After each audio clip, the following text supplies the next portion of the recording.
Rectangular resolution बहुत काम आएगा, जगह जगह काम आएगा। इनफैक्ट पूरे वेक्टर के लेसन में से सबसे ज्यादा यूज होने वाला, इंटेंसिवली यूज होने वाला जो वेक्टर फिनोमिनन है वो रिजोल्यूशन ही है, सबसे ज्यादा यूज में आएगा ये।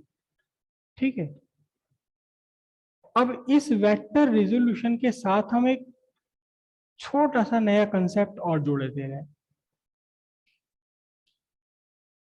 अभी आपने एक्स एक्सिस और वाई एक्सिस पर रिजॉल्व करना सीखा। एक वेक्टर को आप दो एक्सिस पर भी रिजॉल्व कर सकते हैं, और अगर आपको जरूरत पड़े तो आप तीन एक्सिस पर भी रिजॉल्व कर सकते हैं। वेक्टर को तीन एक्सिस पर भी रिजॉल्व कर सकते हैं। तो एक वेक्टर के तौर पर आप तीन वेक्टर ऐसे बना लीजिए। कैसे तीन वेक्टर? जो तीनों एक साथ काम करने पर वही इफेक्ट प्रोड्यूस कर दें जो एक अकेले ने किया। अब इस तीन एक्सिस पर कैसे वेक्टर का रिजोल्यूशन हो सकता है उसे हम डायग्राम में भी बनाएंगे, लेकिन डायग्राम से पहले वैसे ही आप समझ लीजिए। पहले एक से पेन परपेंडिकुलर एक दूसरे के मैंने पकड़ लिए। ये तीन पेन क्या है? X axis, Y axis, Z axis. ठीक है, अभी मैं इसमें से जेड एक्सिस निकाल रहा हूं। ये कौन सी रह गई? X axis, Y axis. इस एक्स एक्सिस वाई एक्सिस पर आपने वेक्टर रिजॉल्व किया था कैसे? ये आपका वेक्टर है।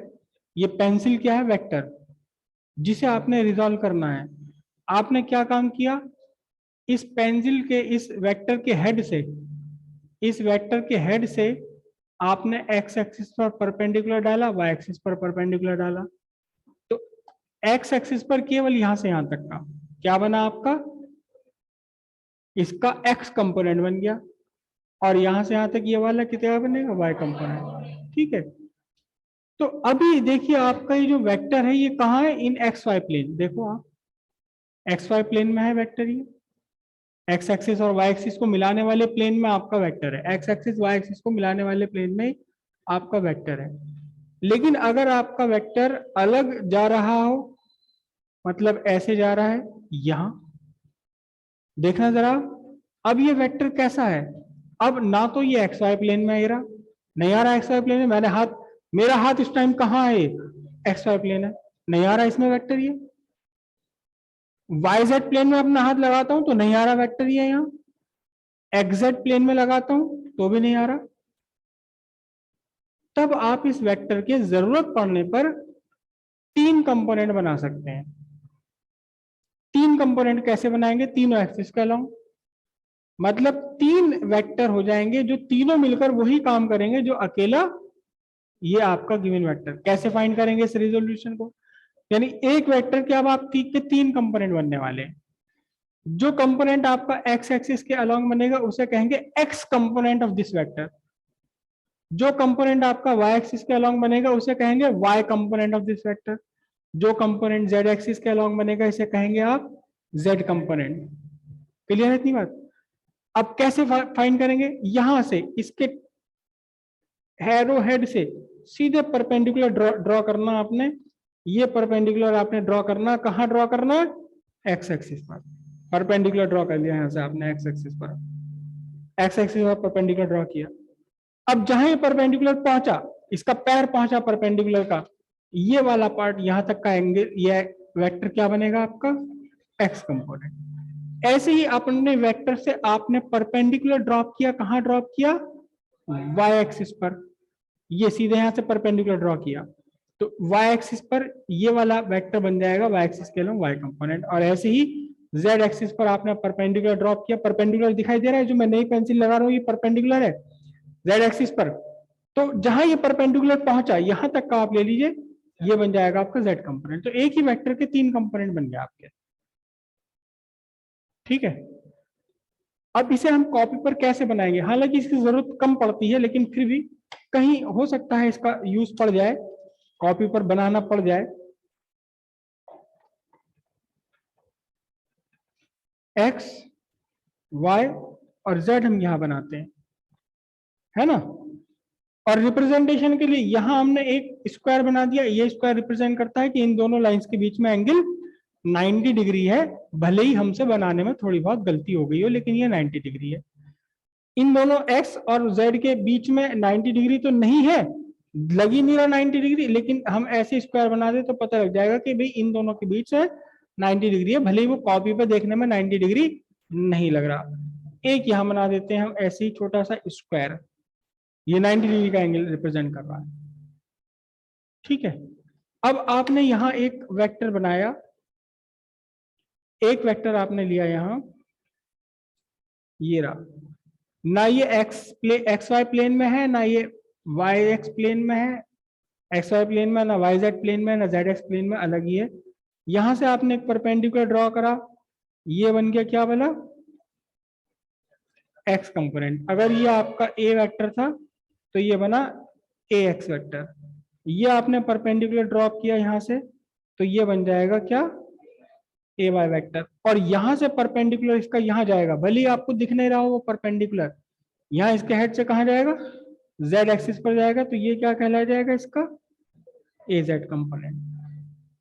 ठीक है, अच्छा इससे पहले आपने वो ट्रायंगल लॉ लगाया था, उसमें आपने क्या लिखा था, ए vector equals a x vector plus A Y vector. तो अब क्या लिखा जाएगा, ए vector equals a x vector plus A Y vector plus A Z vector. जब आपने रिजोल्यूशन किया था दो में, तो आपने लिखा था ए square equals a x square plus A Y square. अब जब आप तीन एक्सिस पर रिजोल्व कर रहे हैं तो आपको लिखा जाएगा क्या, ए square equals a x square plus A Y square plus A Z square. ये तो ये बात आ गई।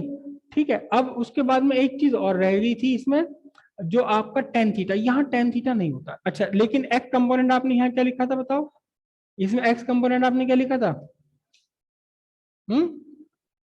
एक्स क्या लिखा था, ए कॉस थीटा। अब यहां क्या होगा देखो ध्यान से, यहां आपके तीन एंगल बन जाएंगे।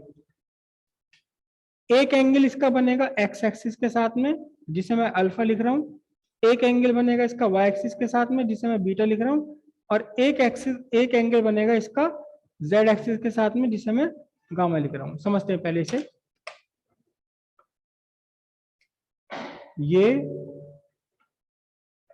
ये और ये है ना, ऐसे हमने लिया था इसको, ये ग्रीन वाला एक्स एक्सिस, ये ब्लू वाला वाई एक्सिस और रेड वाला जेड एक्सिस, और यहां हमने ये अपना वेक्टर बनाया था।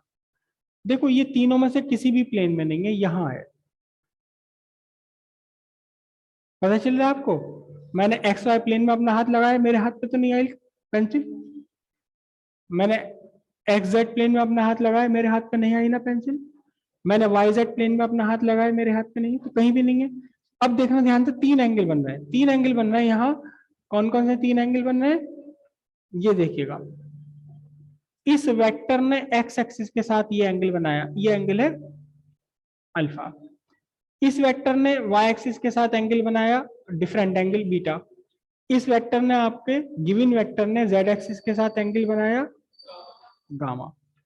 तो यहाँ तीन अलग अलग एंगल हो गए। ठीक है, तो इन तीन अलग अलग एंगल्स पर, इन तीन अलग अलग एंगल्स पर आपको जो कंपोनेंट्स मिलेंगे, आपको कंपोनेंट मिलेगा कितना, A X is equal to A cos alpha, A Y is equal to A cos beta, and A Z is equal to A cos gamma. तीन अलग अलग मिलेंगे। टेन थीटा वाला यहां नहीं बन पाता, उसकी जगह एक नया रिलेशन बन जाता, हम उस पूरी डेरिवेशन में नहीं जाएंगे। क्या बनता है, cos square alpha plus cos square beta. Rarely use होगा आपके 12th क्लास लेवल पर या 11th क्लास लेवल पर। Cos square gamma is equal to 1। 10 वाला ना बन करके यहां ये बन जाता है पूरा। ठीक है, तो अब आप इसे लिखिए, डायग्राम को ड्रॉ कीजिए, इसको आप लिख लीजिए, resolution of A vector on 3 perpendicular axis. resolution of a vector along three mutually perpendicular axes. Rectangular resolution इसको भी, हालांकि जब आपने थ्री म्यूचुअल परपेंडिकुलर एक्सिस कह दिया तो अपने आप ही वो रेक्टेंगुलर कंपोनेंट्स बनेंगे और कुछ बनेगा ही नहीं, लेकिन फिर भी अगर आप चाहें तो लिख सकते हैं इसे rectangular component of A vector along three mutually perpendicular axis. Diagram draw कीजिए ये वाला। यहां आप चाहें तो थोड़ा सा और मेंशन कर दें, अल्फा क्या है, angle between X axis and the given vector. Beta क्या है, angle between Y axis and the given vector. Gamma क्या है, एंगल बिटवीन जेड एक्सिस, और ये देखिए ध्यान से जेड एक्सिस से लेकर के कहां तक का, ए वेक्टर तक का angle between Z axis and given vector. आप चाहें तो इसे लिख लीजिए, alpha equals angle between X axis and given vector. Alpha equals angle between X axis and given vector. Beta equals angle between Z axis and given vector, sorry and beta angle between y axis and given vector। gamma angle between z axis and given vector।